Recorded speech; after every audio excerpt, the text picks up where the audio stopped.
Bonjour à tous et bienvenue sur la Brigade du Dog. Comme annoncé dans la dernière vidéo, cette année est le renouveau de notre chaîne. Pour continuer dans notre lancée, direction Salem, ville émérite des États-Unis connue pour ses procès de sorcières mélangeant drame humain, paranormal et bavure judiciaire. J'espère que vous êtes tous confortablement installés, éteignez votre lumière et laissez-nous vous conter son histoire.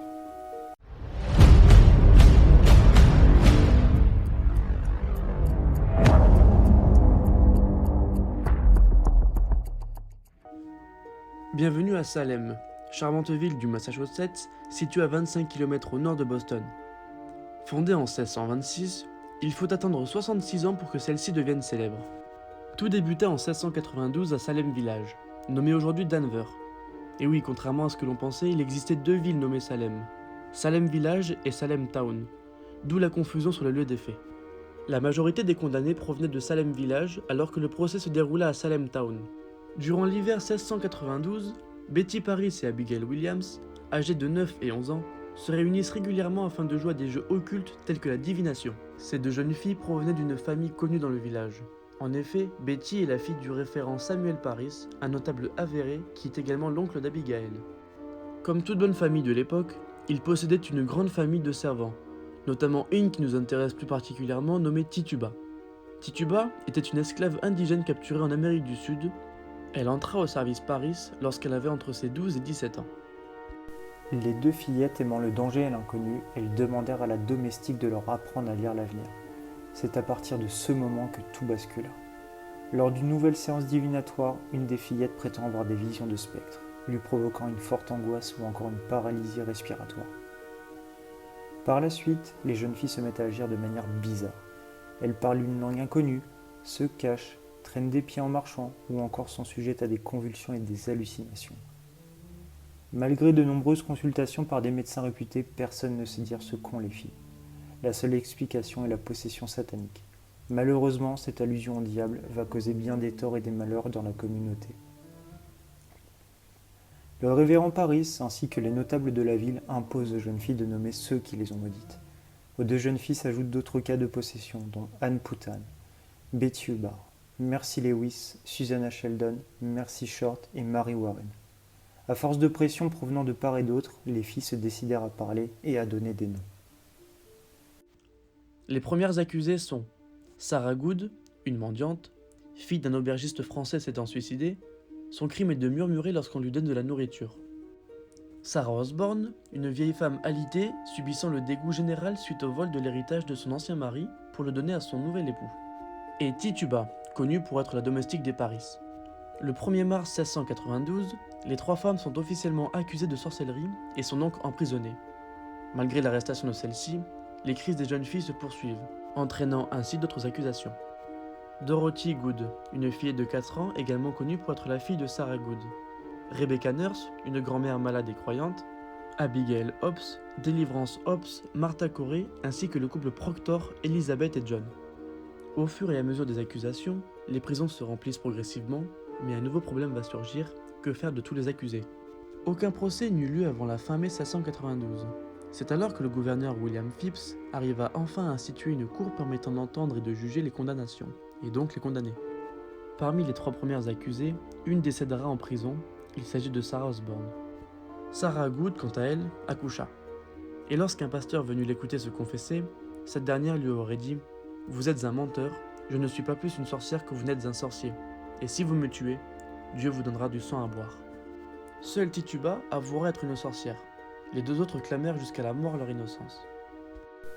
Pendant l'été 1692, la Cour de justice est en session une fois par mois. Miraculeusement, mais malheureusement pour les autres, une seule accusée est relâchée suite au désistement des accusatrices à son sujet.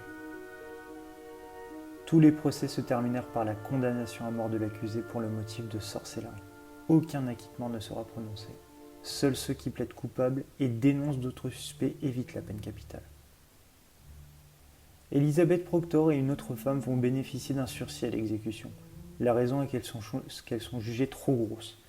Effectivement, les deux femmes sont enceintes. Néanmoins, il ne s'agit que d'un sursis. Au terme de leur grossesse, celles-ci seront pendues. Une série de 4 exécutions eut lieu au cours de l'été, conduisant à la pendaison de 19 personnes. Parmi les exécutés, 5 des 19 victimes sont des hommes. la plupart des autres étant des vieilles femmes miséreuses. Une seule des mises à mort ne s'accomplira pas par pendaison. Gilles Corré, un vieux fermier âgé de 80 ans, refuse de se défendre face à la justice qu'il juge faussée et dénuée de sens. Dans ce cas, une loi prévoit l'application d'une forme de torture. Celle-ci consiste à empiler de larges pierres sur la poitrine de l'accusé jusqu'à son écrasement total. 3 jours d'atroces douleurs. Voici le calvaire du vieil homme. Malheureusement pour lui, il décédera à la suite de ses blessures, niant fermement à jamais son implication. Mais il n'y a pas que les hommes et les femmes qui souffrent. Le reste suit rapidement. Les récoltes sont donc laissées à l'abandon, les animaux ne sont plus soignés et le village sombre dans le chaos. Les procès s'achèvent finalement en octobre 1692. Progressivement, les accusés non exécutés sont remis en liberté jusqu'au printemps suivant. Officiellement, le gouverneur royal William Phips met un terme à la procédure. Il dira « Il apparaît préférable que 10 sorcières suspectées puissent s'échapper plutôt qu'une personne innocente soit condamnée ». Dès 1695, beaucoup ont remis en question le rôle des magistrats entraînant la mort ou la persécution des prétendues sorcières, que ce soit des vies ternies ou même pire, d'immenses drames s'y sont través. Quelques années plus tard, le tribunal demanda pour redorer son image aux juges des procès de Salem de faire des excuses publiques, en demandant pardon aux victimes et à leurs familles. Les gouverneurs ont ensuite fait en sorte que ces excuses soient retransmises dans des journaux. Entre 1700 et 1703, des requêtes furent déposées pour faire annuler les condamnations et pour innocenter les accusés. Et un dédommagement fut autorisé pour des familles de personnes injustement exécutées. De nos jours, l'histoire des sorcières de Salem est devenue un mythe, que ce soit au niveau national comme mondial. Tout le monde connaît Salem à ce sujet. Comme exemple, nous avons des séries entre autres Salem ou Sabrina l'apprentie sorcière. Salem est véritablement rentré dans la culture. De nombreuses théories gravitent autour de Salem. La plus répandue consiste à affirmer qu'il y avait de fortes tensions entre Salem Village et Salem Town. Si on se plonge dans la vie de ces villages, on peut observer que la grande majorité des accusés vivaient à Salem Town. La ville portuaire est donc de fait la plus riche. Alors qu'à contrario, les accusateurs provenaient de Salem Village. D'autres théories parlent également de la maladie de Huntington. Mais si au contraire tout nous ramenait réellement aux sorcières, n'étions-nous pas en présence de réelles sorcelleries? Malheureusement, nous ne le saurons jamais. Et vous, quel est votre avis concernant Salem? Réel cas de sorcellerie ou accusation mensongère? Si un jour vous désirez voyager aux USA, n'hésitez pas à aller à Salem. Celle-ci regorge de lieux empreints au paranormal et à l'ésotérisme. Nous espérons que la vidéo vous a plu. Nous avons décidé de la faire un peu plus longue que d'habitude vu le sujet à traiter.